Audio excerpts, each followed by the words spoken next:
ఈ టన్నెల్ వాళ్ళు చెప్తున్నారు ఇంకా 3 రోజుల్లో అయిపోతుంది 4 రోజుల్లో అయిపోతుందని.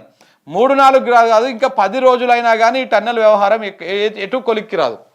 కానీ ఈ 10 days లోపల అసలు దీని గురించి చర్చనే ఉండదు.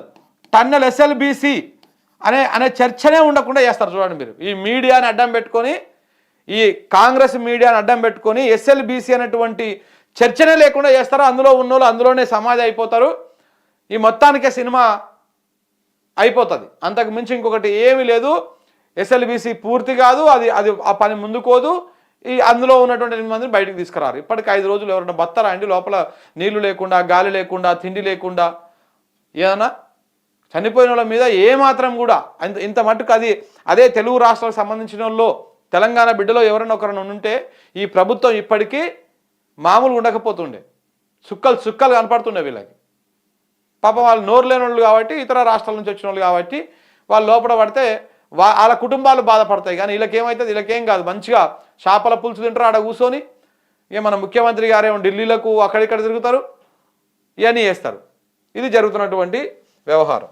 ఈ పాపం ఎవరిది? కొట్టొచ్చినట్టు కనపడుతున్న నిర్లక్ష్యం. ఎస్ఎల్బిసిలో ప్రమాదం పొంచి ఉన్న పనులు ప్రారంభం. బలవంతంగా టన్నెల్లోకి కార్మికులు. నైట్ షిఫ్ట్లోనే ఊడిపడ్డ రాళ్ళు మట్టి. అధికారులను హెచ్చరించిన కార్మికులు, అయినా ఉదయం షిఫ్ట్ పనులు. ప్రమాదంలో పడ్డ 8 మంది ప్రాణాలు. కార్మికులకు భరోసా ఇవ్వని కాంట్రాక్టరు, జీతాలు కూడా ఇవ్వని వైనం. ఇక చూడండి, ఎస్ఎల్బిసి టన్నెల్ ప్రమాదంలో ప్రభుత్వ నిర్లక్ష్యం కొట్టొచ్చినట్టు కనబడుతోంది.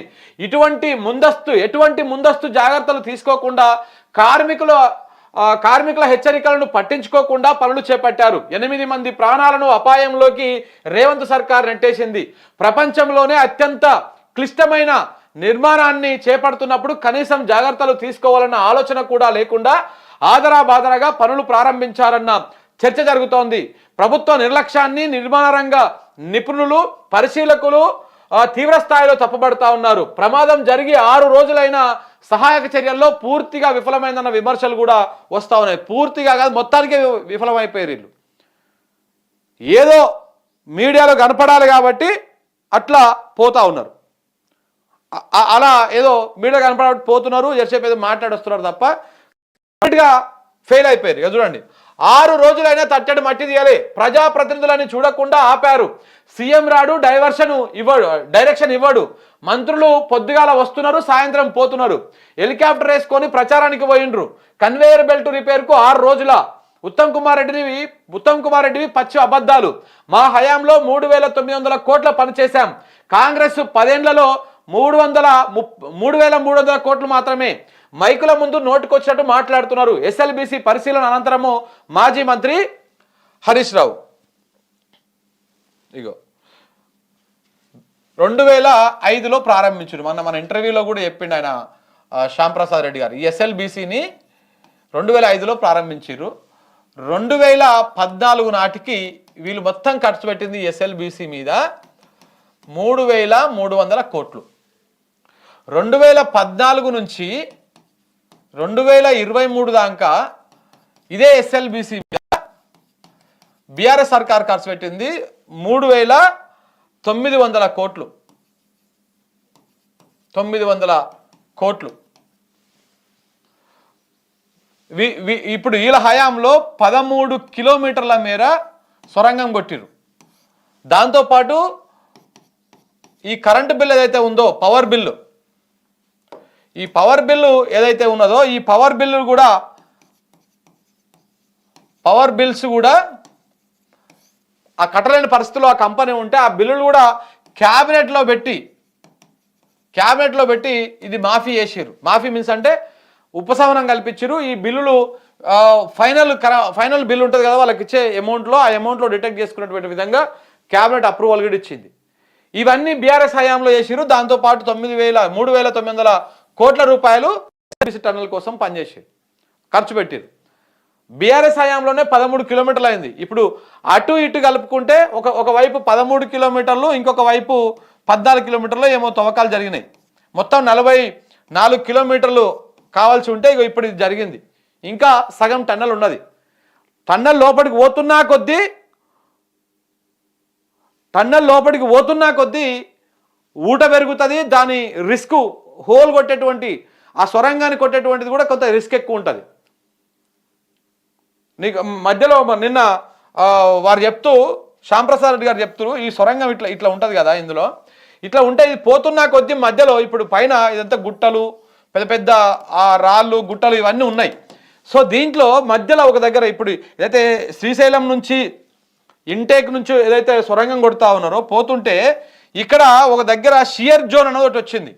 అంటే అక్కడ షియర్ జోన్ అంటే బేసిక్గా మెత్తటి పొర అంటాం చూసాం మనం బోర్ వేసేటప్పుడు కూడా ఉంటుంది. మెత్తటి పొర వచ్చినప్పుడు మనం నీళ్లు వాడతాయి అని చెప్పేసి మనం అనుకుంటుంటాం ఊర్లలో. మీకు గుర్తుండే ఉంటుంది బోర్లు వేసేటప్పుడు ఆ బోరు పైన మట్టి పడుతూ ఉంటుంది కదా నీళ్ళు పడక ముందుకు ఆ నీళ్ళని ఆ మట్టిని తీసి చూస్తూ ఉంటే మెత్తటి పొర వచ్చిందంటే ఇక నీళ్ళు పడతాయిరా దగ్గరకు వచ్చినా నీళ్ళు పడతాయా అని అంటుంటారు. దుమ్మే వస్తేనేమో మొత్తం రాయే బండనే వస్తేనేమో నీళ్లు పడవు. ఆ రాయి వచ్చిన తర్వాత కొంత మెత్తటి పొర వస్తుంది, నల్ల పొర వస్తుంది, తెల్ల పొర వస్తుంది, కొంత బురద వస్తుంది లోపలికి పోయినాక. ఇట్లా రకరకాల పొరలు వస్తూ ఉంటాయి. ఈ పొరలు వస్తున్నాయి అంటే అప్పుడు నీళ్ళు ఉన్నట్టు. అలాంటి మెత్తటి పొర ఒకటి ఈ ఈ ఈ 13 కిలోమీటర్లు ప్రాంతం 14 కిలోమీటర్ ప్రాంతంలో ఒక 8 మీటర్ల మేర ఎంత 8 మీటర్ల మేర ఉందంట. 8 మీటర్స్ మేర. ఎప్పుడైతే అక్కడికి పోయి ఆపిర్రు, ఇక్కడికి పోయి ఈ పొర ఉందనే దగ్గర ఆపిర్రు ఇన్ని రోజులు. ఇప్పుడు వీళ్ళు ఈ పొర ఉందని కూడా ఈ 8 మీటర్ల ఈ మెత్తటి పొరను ఏం చేస్తారంటే ఇప్పుడు ఈ ప్రాంతంలో మెత్తటి పొర ఉందనుకో దీనికి ఏం చేస్తారంటే కిందికి వెళ్ళి డ్రిల్లింగ్ పెడతారు, బోర్లు వేస్తారు ఇట్లా పైకి ఇట్లా బోర్లు వేసి ఇందులో మొత్తం సిమెంట్ నింపుతారంట. ఇంకా కొంచెం క్లియర్గా ఎక్స్ప్లెయిన్ చేస్తాను ఆగండి మీకు.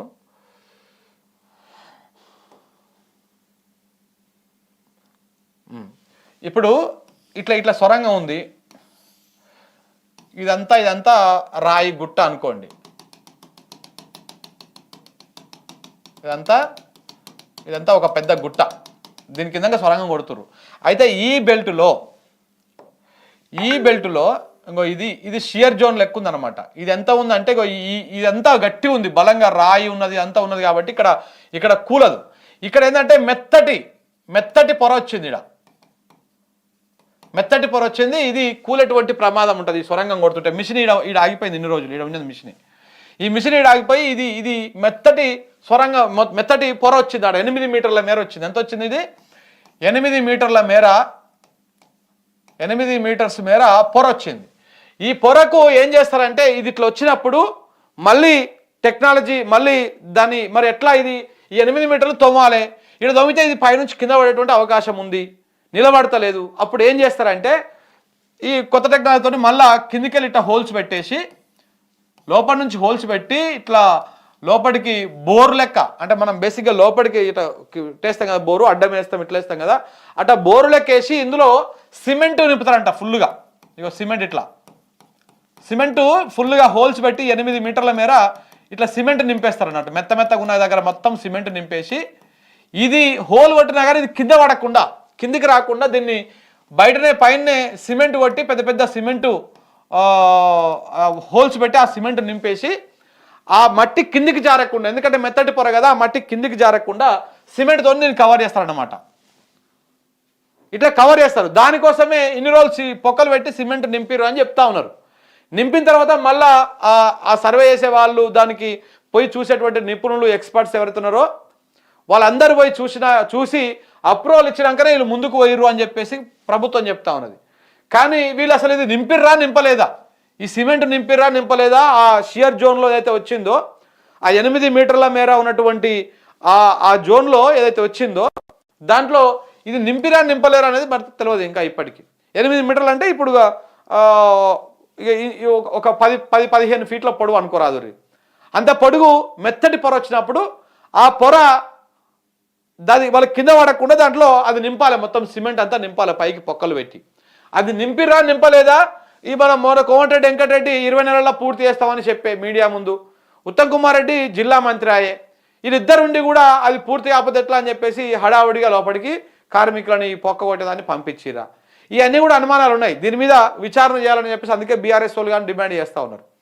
సో ఇట్లా ఎప్పుడైతే దీన్ని అయిపోయిన తర్వాత ఇట్లా 14 కిలోమీటర్లు 14 మీటర్ల దాకా తవ్వుకుంటూ పోయినట్ట ఇట్లనే లోపలికి పోయినాక ఇది దాటంగానే కూడా కొంత లీకేజ్ అవ్వడము, కొంత రాళ్ళు పడడము, మట్టి పెట్టడం ఇవన్నీ కూడా జరిగినాయండి ఇక్కడ ఈ ప్రాంతంలో. జరిగితే కానీ వీళ్ళు కాంట్రాక్టర్ పట్టించుకోలేదు, వీళ్ళు కూడా ఇక ప్రెజర్ పెడతా ఉన్నారు కాబట్టి మిషన్ ముందు దాకా పోయింది. ఇట్లా ఇక్కడ నుంచి ఇట్లా ముందు దాకా తోముకుంటూ పోయింది. ఇట్లా పోగానే ఒకరోజు ఫైన్ మార్నింగ్ 4 days తర్వాత ఇది మొత్తం కూలి ఇదంతా ఇట్లా కూలిపోయింది. ఇప్పుడు ఇటు సైడు మిషన్కి ఇటు సైడు ఈ అసలు మిషన్ ఈడ ఉన్నది, దాని వెనక ఉన్నటువంటి భోగి లెక్క ఉండేది ఇది ఉన్నది. మరి ఇక్కడ మనుషులు ఈయనే ఉన్నారా ఏంది పరిస్థితి తెలియదు. సో ఈడ మాత్రం కూలిపోయింది. ఇప్పుడు ఏదైతే షియర్ జోన్ ఉందో ఆ షియర్ జోన్లోనే 3-4 మీటర్ల మేర ఫస్ట్ కూలింది. దాని తర్వాత ఒకదాని తర్వాత ఒకటి పైనుంచి రాళ్ళే వచ్చి పడ్డాయో, పెద్ద పెద్ద మరి వరద వచ్చిందో, ఊట ఎక్కువ ఉన్నదంట, ఆడ వాటర్ ఎక్కువ వస్తూ ఉన్నాయి. మరి ఎట్లా వచ్చిందో ఏమో తెలియదు. కానీ ఇదంతా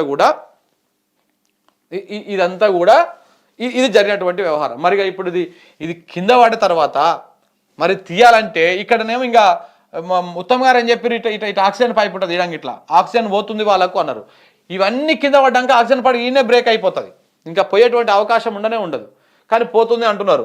ఇక్కడ ఇది ఈనాక ఇట్లా జారుకుంటూ వచ్చింది, ప్లస్ ఇక్కడ కూడా ఈనాక, ఎందుకంటే మళ్ళీ ఇది ఇప్పుడు ఇక్కడనేమో హైట్ ఉంటుంది, ఇక్కడనేమో డౌన్ ఉంటుంది, ఇట్లా స్కోప్ ఉంటుంది అనమాట. ఎందుకంటే ఇక్కడనే కదా శ్రీశైలము డ్యామ్ ఉండేది, వాటర్ ఉండేది, ఇక్కడ వాటర్ ఇటు వెళ్ళిపోవాలి, ఇంటేక్ కదా ఇది. సో కాబట్టి ఇక్కడ వచ్చిన ఈ వరద ఇటు పోయేదానికంటే కూడా ఇటే ఎక్కువ వస్తుంటుంది, కాబట్టి ఇది నిండిపోయేటువంటి ప్రమాదం ఉంటుంది మొత్తం కూడా. సో చివరికి ఏమైంది అనేది ఇంకా తెలియదు. వీళ్ళు మాత్రం బయట కూర్చొని రకరకాల కథలు వాడుతూ ఉన్నారు.